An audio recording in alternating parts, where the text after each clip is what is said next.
चं वर्णन विंदांच्या एका कवितेत आहे की पंढरपूरच्या वेशीबाहेर आहे एक छोटी शाळा. पंढरपूरच्या वेशीबाहेर आहे एक छोटी शाळा. सगळी मुलं आहेत गोरी, एक मुलगा कुट्ट काळा. दंगा करतो, मस्ती करतो, खोड्या करण्यात आहे अट्टल. दंगा करतो, मस्ती करतो, खोड्या करण्यात आहे अट्टल. अहो मग ओरडत का नाही? मास्तर म्हणतात करणार काय, न जाणो असेल विठ्ठल.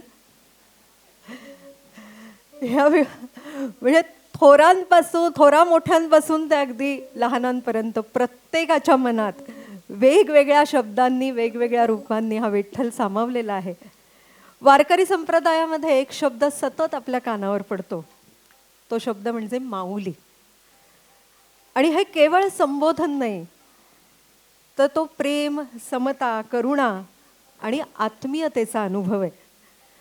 विठ्ठलाला आपण विठू माऊली म्हणतो, कारण ती विठू माऊली आईप्रमाणे निरपेक्ष प्रेम करते आपल्यावर, सांभाळ करते, आपल्या चुका पोटात घालते, संकटात आधार देते.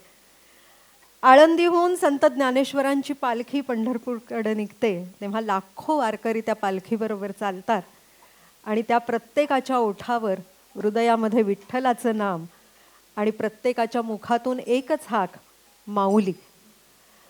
ज्ञानदेवांनी ज्ञानाचं, प्रेमाचं आणि समतेचं मातृत्व या समाजाला दिलं. प्रत्येक वारकरी दुसऱ्या वारकऱ्यालाही म्हणतो माऊली. साध्या वाटणाऱ्या या शब्दामध्ये किती मोठं तत्वज्ञान आहे. माऊली म्हणजे फक्त आई नव्हे, ज्याच्या हृदयात माया आहे, करुणा आहे, समता आहे, ज्याला दुसऱ्याच्या दुःखाची जाणीव आहे, ती माऊली.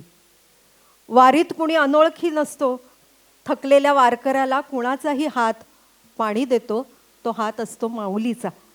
भुकेल्याला घास देणारी माऊली, पडलेल्याला हात देणारी माऊली, कारण प्रत्येकामध्ये विठ्ठल आहे. या एका शब्दात अहंकाराचा, भेदाभेदाचा लोप करण्याचं सामर्थ्य आहे. देह हा माऊली झाला. या देहातून आता प्रेम वाहू लागलं, सेवाभाव प्रकट झाला, करुणा जागी झाली. हा देह आता फक्त स्वतःपुरता राहिला नाही, तो इतरांच्या सुखदुःखासाठी जगू लागला, म्हणून तो देह माऊली झाला. आजच्या काळात तर ही माऊली हा किती आवश्यक आहे हे आपण जाणतोच आहोत. नात्यांमधला दुरावा, स्पर्धा, स्वार्थ वाढत असताना वारकरी संप्रदाय आपल्यासमोर माऊलीपणाची महती नुसती ठेवत नाही, तर आपल्याला ती शिकवतो आहे. संगीत आणि गीत अवधूत गांधी यांचं, आणि ही रचना आपल्यासमोर मांडतोय ऋषिकेश नार्वेकर.